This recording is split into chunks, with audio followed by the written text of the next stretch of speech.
I'm Rachel Harper, Principal of St Patrick's National School here in Greystones, and I'm delighted to say that we've got a sensory room. We all here at St Patrick's realise the importance of having and the great benefits of having a sensory room, and I think more so now than ever in this current climate that we find ourselves in. We feel that it's a great, safe environment for children to come to. We also call it a relaxation room for children that just need that break outside of the classroom. We find that just even 10 minutes out in this beautiful sensory room can restart the children, and they can go back in completely different as before they came out. Okay, so tell us, Rachel, about your experience with creative activity from start to finish. How was the project handled and how did it go for you? Okay, great. Yeah, no, I have to say from start to finish, creative activity were fantastic. We realised here in St Patrick's that we really did need a sensory room. So we have very supportive parents here in St Patrick's, and our PTA are always busy fundraising every year, and one of the areas they wanted to zone in on was to create a sensory room for the children here. So that was what we did. So with different things like bag packing, a school disco, different things like that, and the money from that then went to our beautiful sensory room that we have here today.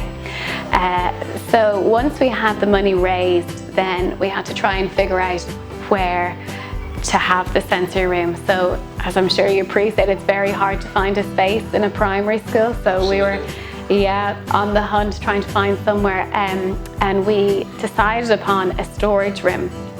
So again, it was quite a small space. Our caretaker here is very handy. He took down all the shelving for us, and we created a space.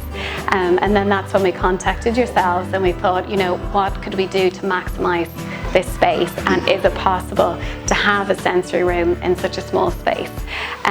So I have to say, Jason, you were brilliant. Nothing was too much. You came and you looked at the space, and you were able to maximise it. You were able to fit a lot into it. I think we see from the video there the amount that you were able to get into a small space. So we have like the bubble tube, and we have the seated area and the lava tiles, and you know, the little fishery. We have so much going on in there, and the projector, that when you open it up, it is like a real snug.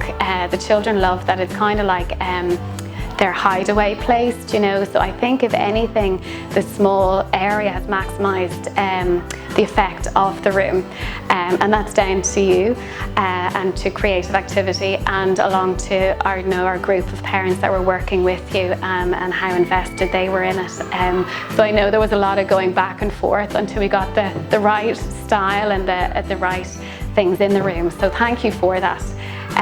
But seeing it today makes us really appreciate the time that went into it from all parts, you know, and I think the children absolutely love it.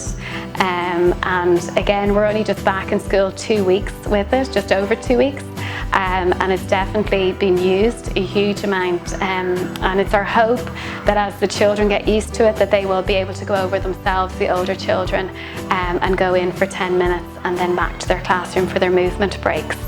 I would highly recommend creative activity to any principal or school out there. I have to say they were just a pleasure to work with from start to finish. Jason was just really lovely to work with. Nothing was too much. There was a lot of drawings sent back and forth, and there was a lot of discussion, and he was very patient. And I have to say, Anthony the fitter came down, and just also a pleasure to work with. So I would highly recommend them.